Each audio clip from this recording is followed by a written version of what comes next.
Hola, ¿qué tal? Alberto García y Renata Méndez ya en una nueva emisión de En Trending Electoral, en esta ocasión con un tema que les involucra a ustedes y a nosotros. Y es que los medios de comunicación, Beto, también tienen un papel fundamental en este proceso electoral. ¿Qué tal? ¿Cómo estás? Hola, Ren, estoy muy bien, con mucho gusto de saludarte y saludar, por supuesto, a la audiencia que ya se conecta a este noveno En Trending Electoral, lo cual significa que ya estamos a menos de un mes de las elecciones de 2 de junio. Bien lo comentaba Renata, pues hoy vamos a tocar un tema que también nos involucra a nosotros, a los medios de comunicación tradicionales, y queremos saber, pues analizar, Ren, o sea, cuál es el papel que juegan. Obviamente es una relación tanto entre los medios y los candidatos en esta época de campaña, ¿no? O sea, las estrategias de comunicación que ellos aplican particularmente para medios como la televisión, la radio, el internet, y también, pues bueno, las agendas de los medios. Sabemos que hay ciertas posturas, cómo manejan su información, entonces eso es lo que queremos saber, ¿no? O sea, establecer cuál es el papel de cara a estas elecciones. Pues bueno, al final de cuentas es un medio donde los votantes consultan esa información para tomar su decisión el 2 de junio. Particularmente los medios tradicionales, Beto, y es que hay que mencionar que en nuestro país por lo menos el 70% de los hogares mexicanos cuentan con una televisión en casa. Así que para ya iniciar con el tema de hoy, veamos el siguiente minuto que nos comparte Zaira sobre medios de comunicación y proceso electoral.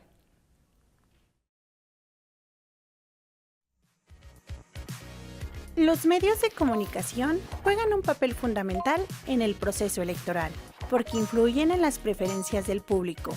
Actúan como mensajeros y a través de periódicos, revistas, la radio, televisión y redes sociales transmiten información crucial que puede cambiar las percepciones y decisiones de los votantes. Estas grandes empresas no son neutrales. Sus decisiones editoriales, intereses políticos e ideologías intervienen en la forma que abordan las campañas electorales, y eso puede cambiar completamente tu impresión de los candidatos. Desde cuánto tiempo le dedican a cada candidato, hasta el tono que le dan a la cobertura y qué noticias eligen resaltar, tienen como objetivo inclinar la balanza hacia un lado u otro. Los medios son llamados el cuarto poder, pero como ciudadanos tenemos la libertad para escoger en dónde y cómo queremos informarnos, para comprender mejor las estrategias políticas y tomar decisiones que garanticen nuestro voto.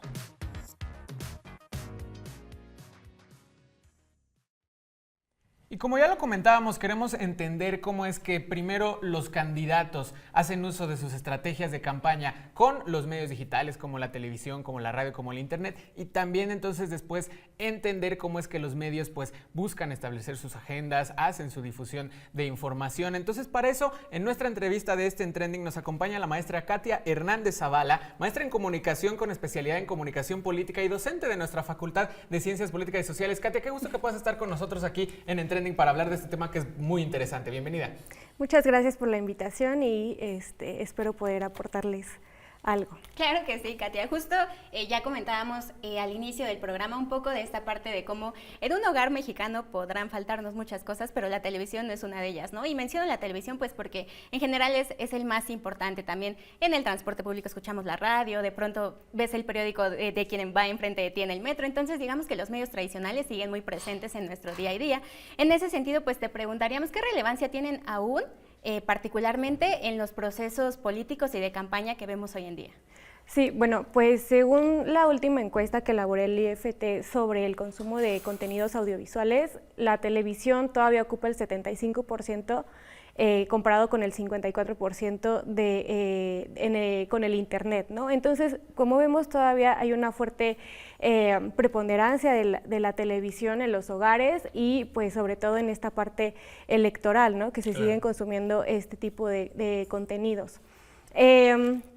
A mí justamente me gustaría hacer una aclaración, que son discusiones que tenemos recurrentemente en la facultad al respecto de cómo se incorporan los medios tradicionales a los nuevos medios, ¿no? Y pues es eso, o sea, es una incorporación. La verdad es que los medios tradicionales no son sustituidos por los nuevos medios. Viene una incorporación, y ustedes mejor que nadie lo saben, en donde a pesar de que haya una gran diversidad de medios, pues nada más lo que hacen es incorporar cada noticiero, saca su canal de YouTube, su plataforma de TikTok y adaptan sus contenidos. Claro. Entonces, pues sí, no hay una sustitución como tal, solamente una reincorporación. incorporación. Y bien lo dices, ¿no? O sea, eso también se aplica en esta cuestión de la política. Lo platicábamos en la preparación de este programa, ¿no? Las estrategias de campaña. ¿Qué nos puedes decir al respecto de cómo se ejecutan en los medios tradicionales? Y bien lo dices, pues también de ahí se va a lo digital, pero particularmente pues enfocarnos como en estos medios. ¿Cómo es que se ejecutan? O sea, ¿cómo es que, o qué tipos más bien? Nos decías que hay varios tipos de estrategias, pero particularmente se tienen que ejecutar algunas en los medios, ¿no? Sí, mira, la estrategia de comunicación como tal es una, o debería ser solamente una, ¿no? Okay. O sea, es una estrategia general, la cual va adaptando sus líneas de acción a cada medio, a cada público, entonces se necesita que sea una sola estrategia porque se persigue un solo objetivo, ¿no? Hablando de campañas electorales, que es el tema que hoy nos concierne, pues justamente el objetivo es uno, ¿no? Ganar la elección. Entonces, pensando en el objetivo general, tú construyes varias líneas de acción de acuerdo a lo que necesitas adaptar, también de acuerdo a cada medio, ¿no? O sea, no será la misma comunicación que tú implementes en un spot político de televisión a uno que implementas en radio o a uno que implementas en TikTok, simplemente por las características de cada medio, ¿no? O sea, en la radio, pues obviamente hay una preponderancia de la dicción, de lo que digas, son mucho más pequeños, entonces se van adaptando según, digamos, también el público al que va dirigido cuenta mucho, son una gran cantidad de, no de estrategias, sino que la estrategia es una, sino de líneas de acción que se van adaptando. Oye, Katia, muchas veces se dice a modo de broma y tal vez no tan de broma que este proceso electoral también tiene algunos términos incluso militares, ¿no? O sea, hablamos de cuartitos de guerra, del lado de oposiciones, entonces en eso tal vez te haríamos la pregunta un poco a cómo vemos esto reflejado en el proceso electoral actual, particularmente en los medios, ¿no? O sea, en los espacios digitales que vemos esta guerra, por así llamarlo, ¿no? De manera muy vulgar. Claro, sí, pues justamente parte de la literatura sobre estrategias de comunicación en política, pues viene de la guerra, ¿no? O sea, uno de los más importantes es el libro de Sun Tzu, El arte de la guerra de Sun Tzu, y pues bueno, por eso tenemos estas metáforas de los cuartos de guerra, ¿no? Y pues sí, los cuartos de guerra son ese lugar en donde se reúnen, digamos, como todas las personas involucradas en la campaña. Y entonces se la pasan también de peloteo, que viene también mucho de la publicidad, peloteando ideas, ¿no? Acerca de, por ejemplo, imaginemos, hoy hagamos un poco ese ejercicio, ¿no? Pensando en los debates. Siempre el cuarto de guerra se reúne posterior al debate para empezar a ver los postdebates y empezar a ver en qué se equivocó, qué estuvo bien, qué mantenemos, qué quitamos. Y pues bueno, ese sería como el término. Y pues ya entrando como un poco más específico en el tema de las estrategias que implementan en las campañas actuales, en las campañas presidenciales, pues no sé, yo les podría decir que, por ejemplo, de las dos candidatas y el candidato, ¿no? O sea, en Claudia Sheinbaum es muy clara la estrategia, ¿no? O sea, es muy evidente. El segundo piso de la cuarta transformación. Ella debe de... la estrategia es esa, ¿no? La estrategia de comunicación es esa. O sea, continuar este discurso de la cuarta transformación, esto que en comunicación política conocemos como el mito de gobierno. Entonces, el mito de gobierno de la cuarta transformación y todos los símbolos que se han creado alrededor, ¿no? El de la esperanza, el de construyendo, contra la corrupción, o sea, tiene como una narrativa ya muy unificada. Y que es algo, ahorita lo acabas de mencionar, Katia, que se ve, por ejemplo, en los debates, ¿no? Lo platicábamos que pues el debate es un producto televisivo justamente, largo formato, o sea, es una dinámica que ya se ha establecido durante los últimos 30 años, entonces ahí es donde también hacen uso de esta estrategia, ¿no? O sea, ahorita mencionabas la estrategia de Claudia Sheinbaum, también platicábamos como de la estrategia de Xóchitl, que también se vio muy clara como en el debate, ¿no? O sea, no sé qué nos puedes decir de eso. Bueno, yo considero que la estrategia de Xóchitl... o bueno, digamos la campaña, ¿no? Porque una cosa es que tengas bien definida la estrategia y otra cosa ya es como tal la campaña y cuando la llevas a su ejecución, ¿no? No siempre lo que tú planeas se lleva a cabo. Claro. Entonces, yo lo que puedo decir, por ejemplo, de la campaña de Xóchitl es que se ha visto muy desordenada comunicativamente, ¿no? Ella nos da como muchos mensajes, ¿no? O a veces Claudia es ¿cómo? La dama de hierro, sin corazón, o sea, Sí, tan, claro. tan así, tan desordenada es que el mensaje no me ha quedado claro, o sea, no recuerdo cuál eran los adjetivos que usaba, solamente Sí. mujer fría y sin corazón, narcocandidata, ahí por ahí le ha llamado de otra manera, ¿no? O sea, son diversos los mensajes que ella ha dado y que entonces hacen que justamente nosotros como audiencia nos confundamos un poco al respecto, ¿no? O sea, no hay una unificación, y es a lo que me refiero con que por eso es importante la estrategia, ¿no? Porque Claro. persigues un solo objetivo. Y bueno, o sea, con Maynes queda bastante claro a quién va dirigido y cómo lo va a hacer, ¿no? Sí. Va dirigido muy bien a los jóvenes y presenta como todos estos contenidos, pues, e incluso también propuestas, ¿no? Como tan innovadoras que a veces hay que estudiar bien, que realmente puedan ser llevadas a cabo. Entonces, la estrategia igual de Maynes es bastante clara, bueno, a mí me queda bastante clara, y bueno, eso habla también de que la estrategia se está ejecutando tal cual fue. Con Xóchitl Gálvez lo que yo veo, no sé, me Oye, imagino. Katia, Sí. algo que pienso ahorita que estabas comentando es que muchas veces nos dicen que los jóvenes ya no estamos, por ejemplo, en la televisión, ¿no? O sea, que estas campañas deben ser dirigidas solamente a redes sociales, pero la realidad es que cualquiera que conviva con su abuelita, con su mamá, completamente tiene la televisión prendida en algún canal de televisión pública en algún momento, ¿no? Entonces les pido que dejemos la conversación, no perdamos las ideas, porque llegó el momento de hacer una pausa, pero no se vayan porque al regresar escucharemos a la comunidad universitaria y la opinión que tienen sobre los medios de comunicación. Ya volvemos aquí a En Trending.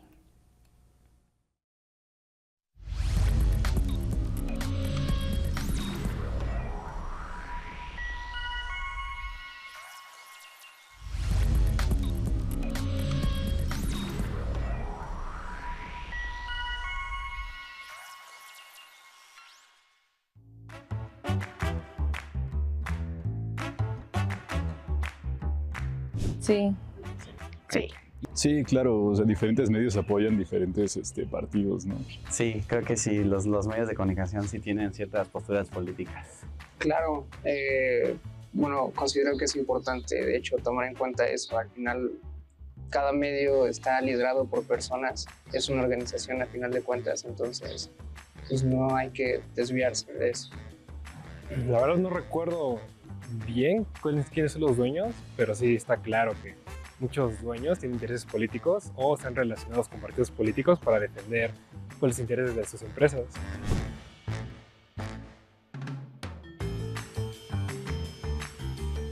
Sí, pues hablando bien de los partidos políticos, más que nada. Creo que a veces es muy subtextual su influencia. A veces creo que va con ciertas opiniones o ciertos comentarios que los presentadores emiten respecto a ciertas cuestiones políticas, respecto a ciertos candidatos, a veces cargados de ironía, a veces cargados de sarcasmo. Con las notas que sacan, tío, que pues como que hacen quedar mal a algunos funcionarios o a algunos partidos en particular. También a través de opiniones que están disfrazadas de argumentos, pues una opinión no es un argumento. Al final de cuentas, creo que lo importante es como asegurarse de que haya criterio.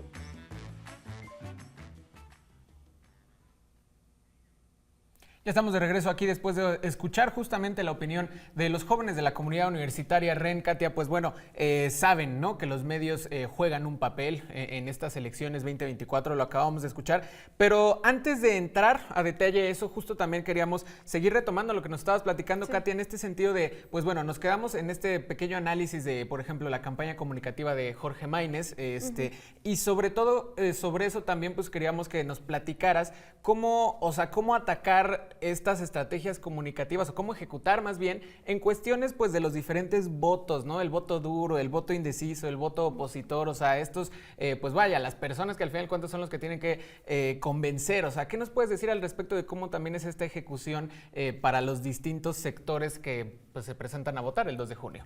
Claro, pues bueno, como decíamos, la estrategia de Claudia es clara y va contundentemente a ese voto que ya tienen cautivo, ¿no? A su voto duro, ¿no? ¿no? Por eso hablar de los logros de la Cuarta Transformación, hablar de este segundo piso, y bueno, hasta el momento, bueno, lo que hemos visto en las encuestas va funcionando. Yo también, solamente ahí, si estuviera yo en el cuarto de guerra de Claudia, que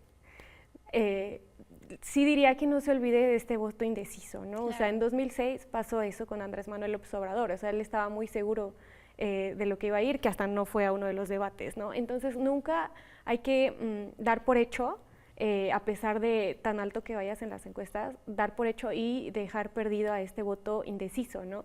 Y hablando como de este voto indeciso, este voto también enojado, voto de castigo también le llaman, sí, que es al que va dirigido mucho Xóchitl Gálvez, ¿no? O sea, ella también con los partidos que la representan tiene un voto duro, el cual, como les decía, en su campaña como que al principio desligándose un poco de los partidos, pero después ya un poco más, no, pero sí soy en el segundo debate lo dijo claramente, ¿no? O sea, yo soy la candidata del PRI, PAN y del PRD, pero también de millones de ciudadanos, ¿no? Y entonces ella tratando de llamar, sí, a su voto duro, pero también a este voto de los enojados, de los decepcionados con Morena. Entonces, bueno, por ahí va también esta estrategia, también por ello tanta denostación a Claudia. Y bueno, con Maynes pues es muy claro que están también construyendo su voto duro, ¿no? Al hablar también mucho de Jalisco y de Monterrey, que son estos estados en los que está MC, entonces apelando mucho a su voto duro y creando un nuevo voto, ¿no? O sea, ellos están apuntando a los más chiquitos, a los que van a votar por primera vez. Ya lo mencionas esto de a los más chiquitos, ¿no? Algo que veíamos es que en esta lista nominal, los jóvenes somos quienes vamos a elegir sí, en estas próximas elecciones, y en ese sentido, sí, pues los de 18 son quienes más participan en el proceso electoral porque están emocionados, porque están cautivos por esto, pero a la vez están indecisos porque influyen muchos factores, ¿no? Sí. Quiénes están en casa, qué televisión, qué programa de televisión tienen puesto, o a lo mejor lo que leen, lo que escuchan. Claro. Entonces, en esto te diríamos que muchas veces en los medios de comunicación ocurre esta polarización, ¿no? O sea, sí, de un lado y del otro, y tú como joven de 18 años dices, le hago caso a lo que me dicen los medios, le hago caso a lo que me dicen mis papás. Entonces, aquí te preguntaríamos, ¿cómo influye esta polarización en casa y particularmente en los medios, por supuesto, que escuchamos, para esta decisión de voto? Pues yo comenzaría diciendo que la polarización solo desinforma, ¿no? O sea, eso es lo más triste también es que apenas vi un dato en donde decían que el rating del segundo debate, se elevó en los últimos 40 minutos del debate, que fue cuando Claudia y Xóchitl comenzaron a decirse que narcocandidata, que candidata corrupta y todo eso. También eso nos habla de qué estamos demandando como audiencia, ¿no? O sea, qué es lo que nos gusta consumir.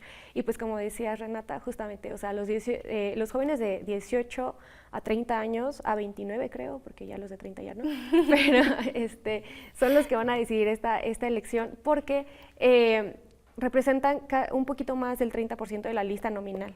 Sí. Entonces, el voto de ellos es decisivo, ¿no? Y bueno, por mucho que Maynes tenga una canción bastante pegajosa, no sé qué tanto se aventuren a votar solamente por ese aspecto, ¿no?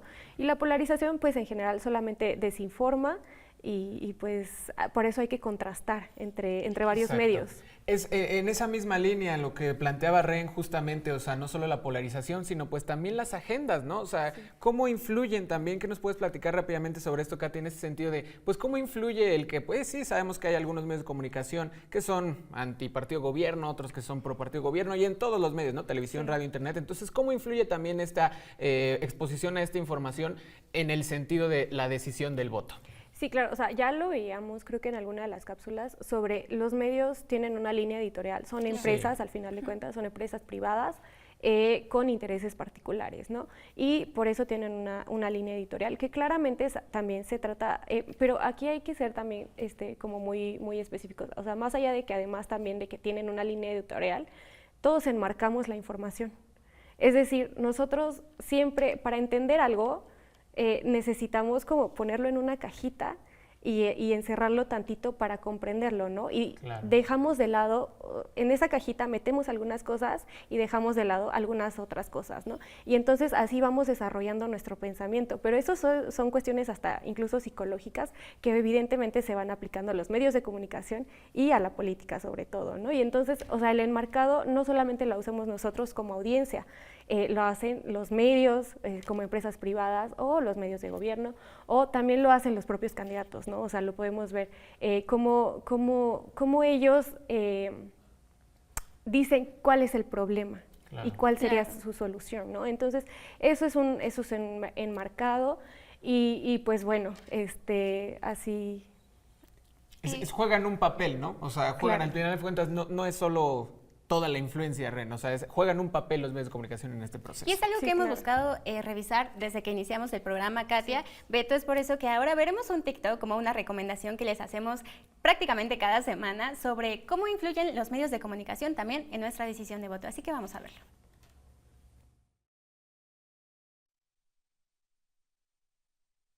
¿Tienes entre 18 y 29 años y no sabes por quién votar? ¿O todos los políticos te caen mal y por eso dices que no vas a votar? ¿O de plano nadie te convence?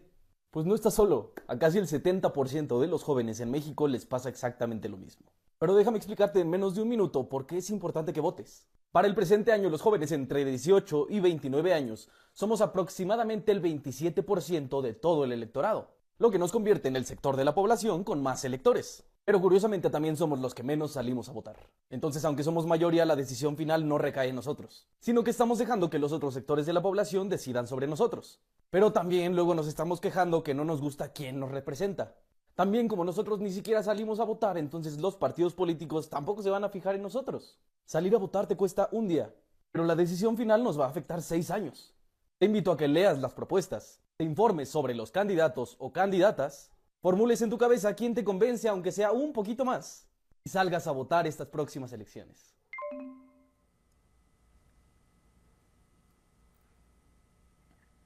Lamentablemente llegamos al final de esta emisión, un programa muy interesante que también nos involucra a nosotros que hemos buscado llevarles la mejor información a lo largo de este proceso electoral. Ya lo mencionabas un poco, Katia, antes de irnos al TikTok, que es necesario que diversifiquemos la información que consumimos, sobre todo entre más jóvenes que somos, ¿no? De pronto, entre más crecemos nos volvemos un poco más este voto duro, que no debería de ser, siempre deberíamos estar abiertos a las propuestas, a los candidatos, a los partidos. Sin embargo, sí te pediríamos como una recomendación para los más jóvenes de cómo podemos hacer este consumo de información de cara a una decisión de voto.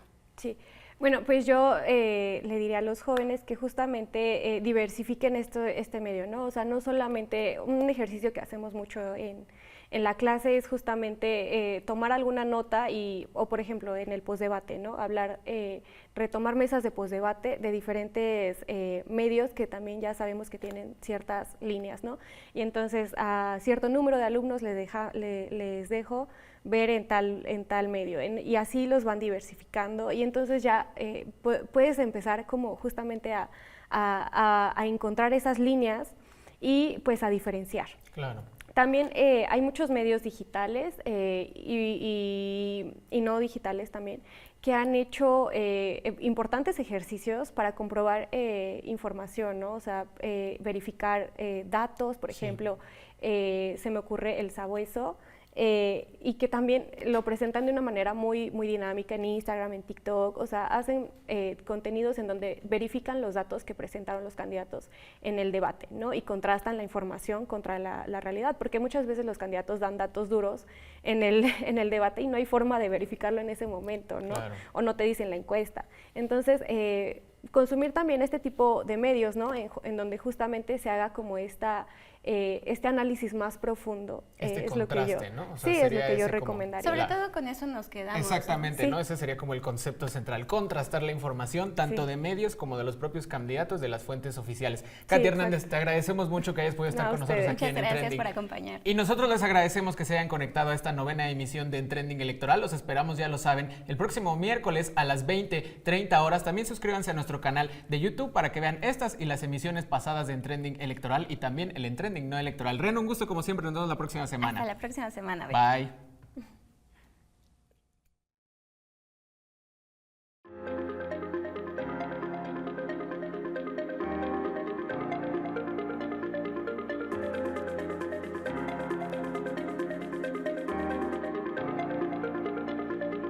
México.